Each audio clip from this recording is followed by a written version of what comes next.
Three cheers for Joy Baker, or as I like to think of her, the Joy Maker, who has allowed 80,000 children in the UK today to have an education that's completely personalised to their needs in the company of their parents, which really is how it should be. I think that Joy bears comparison with Rosa Parks, the civil rights leader of the 1960s. She said that if I can sit down for freedom, you can stand up for children. And that's exactly what Joy Baker did. For many years, 60 years ago, an incredible fight with her local authority and police who took her children into custody for no reason. And she stood her ground, and eventually the courts were forced to agree that the law allows the parent to educate their child. And that applies whether you are the Queen or just an ordinary person like you and me. So let's think of those three cheers and the three individual reasons that really stand out for me. Now, the first of those is the law.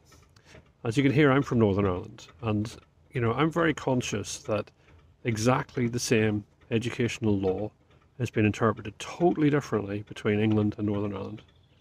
In Northern Ireland, there's a recognition that the term "as far as possible," which is used by local authorities, it's a duty on them to go as far as possible to identify children in their area who are not in receipt of suitable education.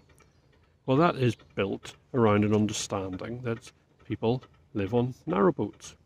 Some people work in circuses. There are seasonal workers.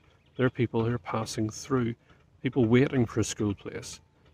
And in all of those cases, a local authority won't necessarily be aware that those people are living temporarily in that territory. And so they must try as far as possible to identify them, but with an expectation that it isn't possible for everybody to be identified.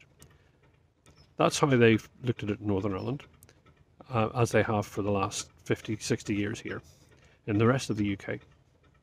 But in England, they've taken advice that says you must go as far as possible in this area. And that means you must do everything which is not impossible. And as a result, we're now seeing people being followed home.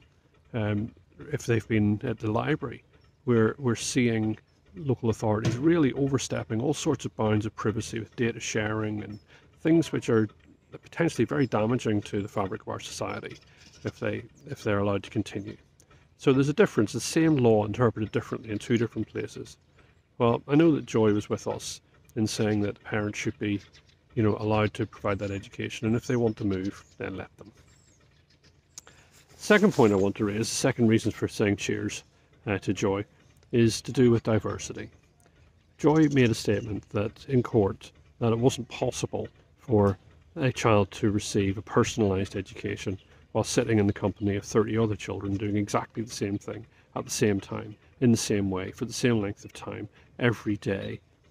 That is a standardised collective education. It goes completely against the model that education should be suitable to the needs and aptitude and ability of each individual child. I think that just as health has become more and more personalised, if you have cancer or heart disease, you get very personalised medical care. I think that it's possible for us to have personalised education as well. And the most personalised education that you can get exists at the level of the family, where the parents are looking at the child's needs every single day as the people who know that child better than anyone else in the world, and making sure that they're receiving exactly what they need in order to progress. And 60 years has produced no evidence at all of that system failing. It's not that those things have been hidden. It's because there's automatic investigations when these things go wrong. There just has not been a bad outcome in 60 years. And all of the strangling policies of local authorities, which are built around standardisation, are going to result in an erosion of diversity. And they're going to take us back into a model where there's only one way to do things, and that's the one decided by the local authority. So the third reason then is the one of personal sovereignty. In this country, families are sovereign. We pass some of that sovereignty to Parliament every now and again through a vote, but when it comes to deciding who is going to educate the child, the law is very clear. The parent must cause the child to receive the education. The parent decides what is suitable. To allow a local authority to come in and say that we, who've never met your child or who see it once a year, have agreed some standards that we're going to impose on you, which may or may not be the same as one in a local authority half a mile away, is an infringement on the sovereign rights of the parent to decide how their child should be educated.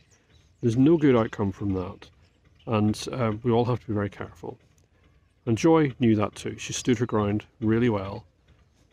We owe her a tremendous debt of gratitude from 80,000 children, from probably 40,000 home educating parents.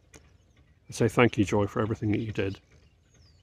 Happy birthday for the victory, and long may that situation prevail. Thank you.